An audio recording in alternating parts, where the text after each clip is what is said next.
Hey everybody, welcome to legal pod.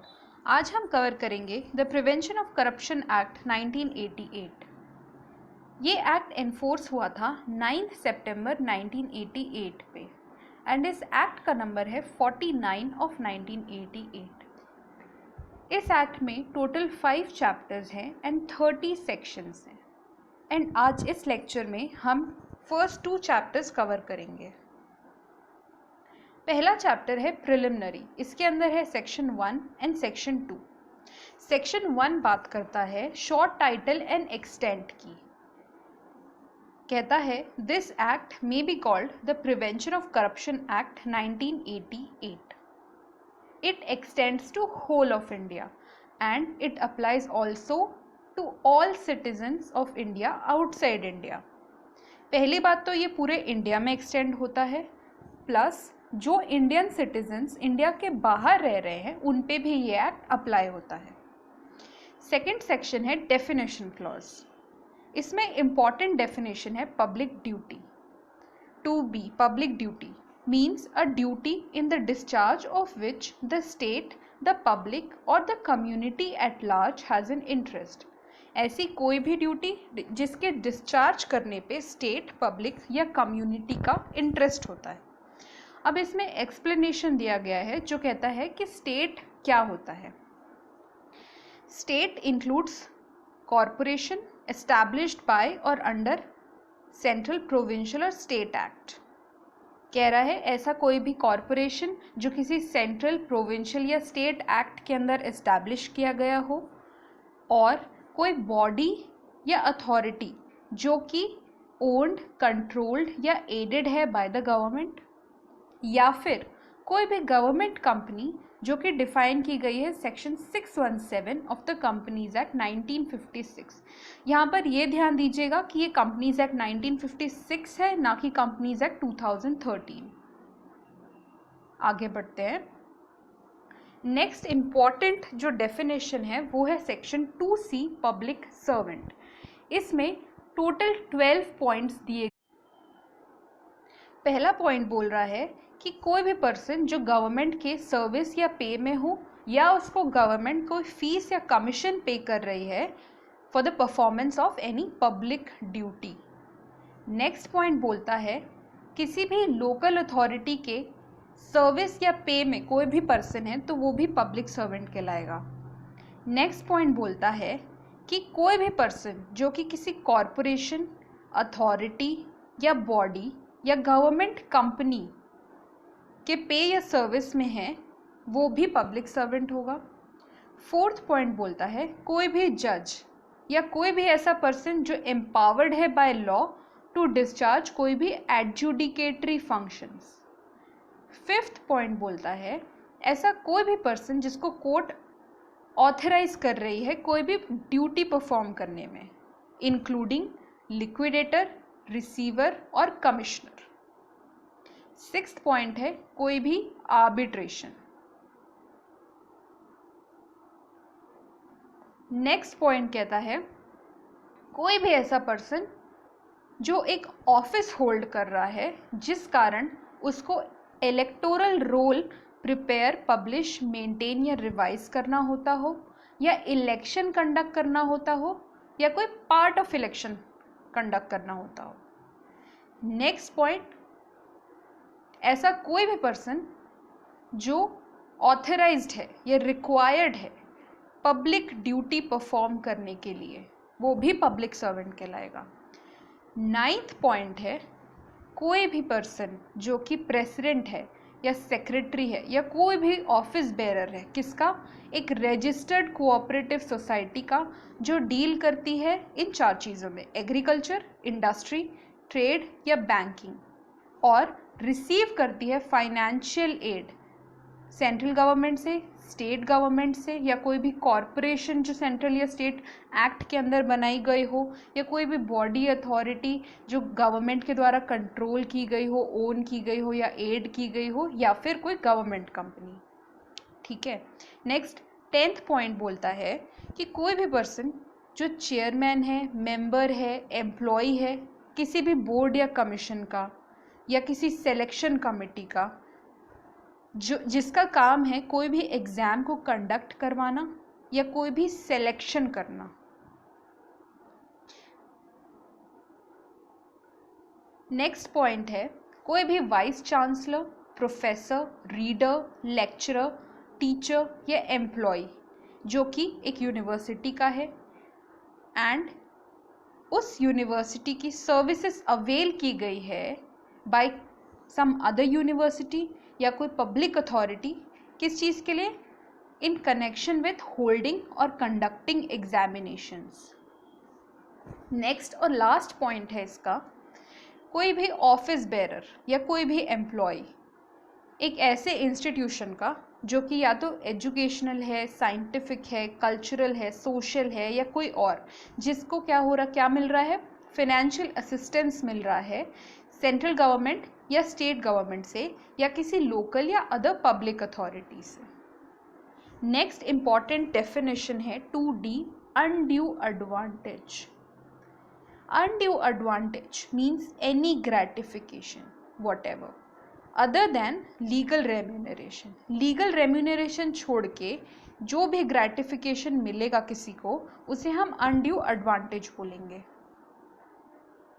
इसमें explanation दिया गया है कि यहाँ पे ग्रेटिफिकेशन जो है it is not limited to pecuniary gratification और to gratifications estimable in money. इसका मतलब ये है कि ग्रेटिफिकेशन सिर्फ मनी या कैश में सीमित नहीं रहेगी, काइंड में भी हो सकती है, जैसे गिफ्ट्स ऑफ प्रॉपर्टी या ज्वेलरी या कुछ भी अदर देन मनी।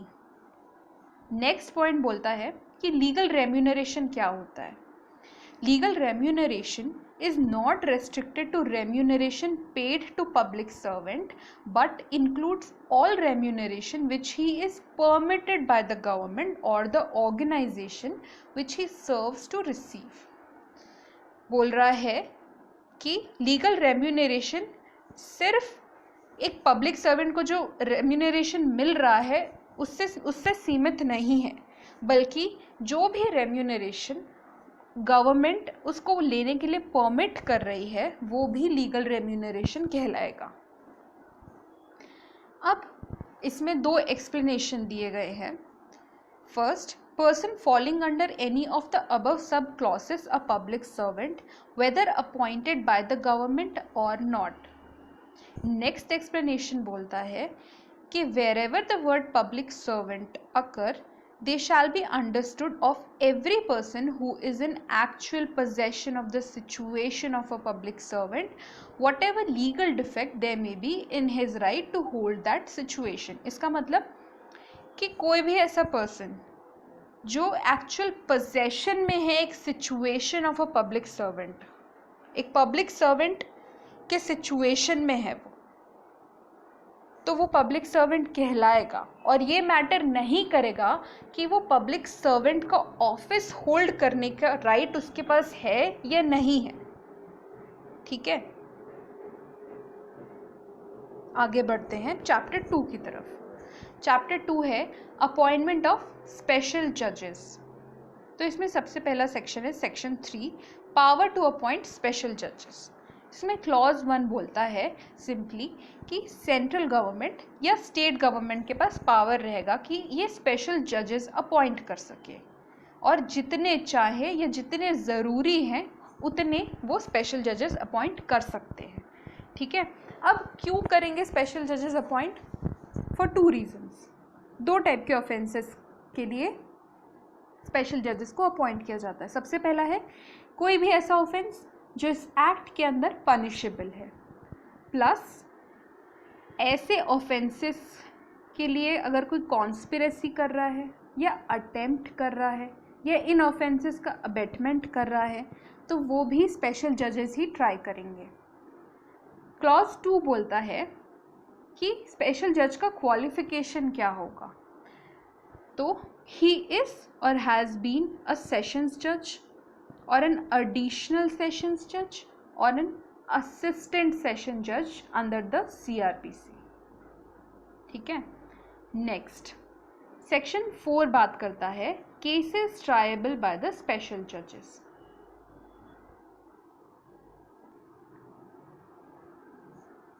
इस पे क्लॉज 1 बात करता है कि जो हमारे स्पेशल जजेस होंगे वो सारे ऐसे केसेस लेंगे जो कि हमारे सेक्शन 3 में डिफाइंड है। नेक्स्ट पॉइंट बोलता है कि सेशन जजेस को केसेस कैसे असाइन होंगे। तो सिंपली ऐसे बोल रहे हैं कि every offence shall be tried by the special जज for the area within which it was committed. हर एरिया का एक स्पेशल जज होता है एंड उस एरिया में जो भी ऑफेंस कमिट होंगे वो स्पेशल जज ट्राई करेंगे। अब सेकेंड पार्ट बोलता है कि मान लीजिए उस एरिया का एक से ज़्यादा स्पेशल जज अपॉइंटेड है, तो ऐसे में जो भी स्पेसिफाई किया जाएगा बाय द सेंट्रल गवर्नमेंट उस केस के लिए वो उनको ट्राई करेंगे। नेक्स्ट पॉइंट है when trying any case a special judge may also try any offense other than offense specified in section 3 with which the accused may under CRPC be charged at the same trial। जो section 3 में offences हैं उनके अलावा special जजेस बाकी offences जो कि CRPC में डिफाइंड है उनको भी साथ में ट्राई कर सकते हैं। नेक्स्ट बोलते हैं कि ये जो हमारा स्पेशल जज जो हमारे केसेस ट्राई करेंगे वो पहली बात तो डे टू डे बेसिस में करेंगे एंड दूसरी बात ये कि उनको 2 साल के पीरियड के अंदर अंदर उन केसेस को कंक्लूड करना है। अब अगर 2 साल के अंदर अंदर केसेस कंक्लूड नहीं होते हैं तो जो स्पेशल जज हैं वो रिकॉर्ड करेंगे रीजंस कि क्यों नहीं हो पाया केस कंप्लीट। उसके बाद जो हमारा केस है वो फर्दर एक्सटेंड कर दिया जाएगा उसका टाइम पीरियड, और एक बार में 6 मंथ से ज़्यादा टाइम पीरियड एक्सटेंड नहीं किया जा सकता। प्लस जो टोटल टाइम पीरियड है वो 4 इयर्स से ज़्यादा एक्सीड नहीं करेगा इन एग्रीगेट। नेक्स्ट पॉइंट है procedure and powers of special जज। फर्स्ट पॉइंट बोलता है कि जो हमारे स्पेशल जज हैं वो एक ऑफेंस का कॉग्निजेंस ले सकते हैं without the accused being committed to him. इसका मतलब कि स्पेशल जज के पास सुओ मोटो कॉग्निजेंस का पावर है, और जब उन अक्यूज्ड पर्सन को स्पेशल कोर्ट या स्पेशल जज ट्राई करेंगे तो वो CRPC के प्रोसीजर फॉलो करेंगे। नेक्स्ट पॉइंट है ये बात करता है पार्डन के बारे में। अब अगर किसी स्पेशल जज को किसी पर्सन से जो कि किसी पर्टिकुलर ऑफेंस से डायरेक्टली या इनडायरेक्टली कनेक्टेड है किसी तरह से, स्पेशल जज को उनसे कोई एविडेंस ऑब्टेन करना है तो वो उनको बोलेंगे कि आप हमको एक फुल एंड ट्रू डिस्क्लोजर दे दो कि क्या क्या हुआ था जो भी आपको पता है उस ऑफेंस में, एंड कौन कौन उस ऑफेंस से कंसर्न्ड है, कोई प्रिंसिपल है या कोई उस ऑफेंस का अबेटर है, तो आप हमें सब कुछ सच सच बता दीजिए, फुल एंड ट्रू डिस्क्लोजर कर दीजिए और आपको कोर्ट पार्डन कर देगा। नेक्स्ट क्लॉज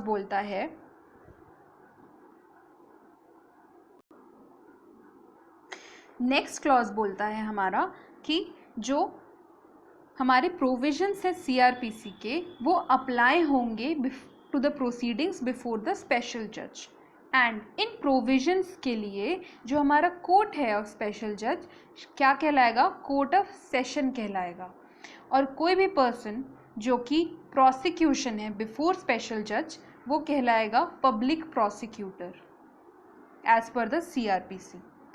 नेक्स्ट बोलता है कि हमारा जो CRPC का सेक्शन नंबर 326 है एंड 475 है वो भी अप्लाई होगा to the proceedings before the special जज। अब जो सेक्शन 326 है वो बात करता है कन्विक्शन ऑन एविडेंस की, और 475 बात करता है कि कोई भी अगर अक्यूज्ड पर्सन है under navy act, army act या एयरफोर्स एक्ट, उनको डिलीवर किया जाएगा उनके कमांडिंग ऑफिसर को। नेक्स्ट है हमारा कि स्पेशल जज जो हैं वो कोई भी ऐसा कन्विक्शन पास कर सकते हैं जो कि ऑथराइज्ड है बाय द लॉ। अब ये बोलते हैं कि अ स्पेशल जज while trying an offense punishable under this act shall exercise all powers and function exercisable by the district judge। जो भी डिस्ट्रिक्ट जज के पास पावर्स होते हैं, फंक्शंस होते हैं, वो सारे स्पेशल जज के पास होंगे। नेक्स्ट 6th सेक्शन है हमारा पावर टू ट्राई समरिली। अब ये सेक्शन बोलता है कि जब एक स्पेशल जज ट्राई करते हैं कोई भी ऑफेंसेस को जो कमिटेड हैं बाय अ पब्लिक सर्वेंट, और वो किस रिलेशन में है, in relation to contravention of any special order referred to in section 12A of essential commodities act. कोई भी अगर ऑफेंस है जो कि है contravention of order under the essential commodities act के सेक्शन 12A के अंडर, तो उनको स्पेशल जज एक समरी वे में ट्राई कर सकते हैं। अब सेक्शन 12A जो है यहाँ पे इसेंशियल कमोडिटीज एक्ट का, वो बात करता है power to try summarily. And फिर ये कहते हैं कि the provisions of section 262 to 265 of the CRPC shall also apply to such trial. ये बात करता है समरी ट्रायल की अंडर द CRPC। नेक्स्ट है कि समरी ट्रायल में जो स्पेशल जज होते हैं वो 1 साल से ज़्यादा का इम्प्रिजनमेंट नहीं दे सकते। अब अगर कभी स्पेशल जज को लगता है कि केस का नेचर ऐसा है कि 1 साल से ज़्यादा का इम्प्रिजनमेंट देना पड़े, या फिर किसी और रीज़न के कारण ये अनडिज़ायरेबल है कि हम केस को समरीली ट्राई नहीं कर सकते, तो स्पेशल जज क्या करेंगे, दोनों पार्टीज़ को सुनेंगे कि उनको क्या कहना है इस बारे में, और एक रिकॉर्ड कर लेंगे ऑर्डर, और उसके बाद से जैसा CRPC में प्रोसीजर दिया गया है ट्रायल ऑफ वारंट केसेस का, उसको फॉलो करके केस को आगे बढ़ाएंगे। नेक्स्ट है अपील के बारे में। अब किसी भी समरी ट्रायल में अगर स्पेशल जज इम्प्रिजनमेंट देते हैं not exceeding 1 month end of fine not exceeding 2000 rupees, यानी अगर इम्प्रिजनमेंट मिला है 1 महीने से ज़्यादा नहीं और फाइन जो कि 2000 से कम है, तो ऐसे केसेस में अपील नहीं की जा सकती by the convicted person. So friends, this was it for this lecture. Please stay tuned for the next lectures and please do share and subscribe. Thank you so much.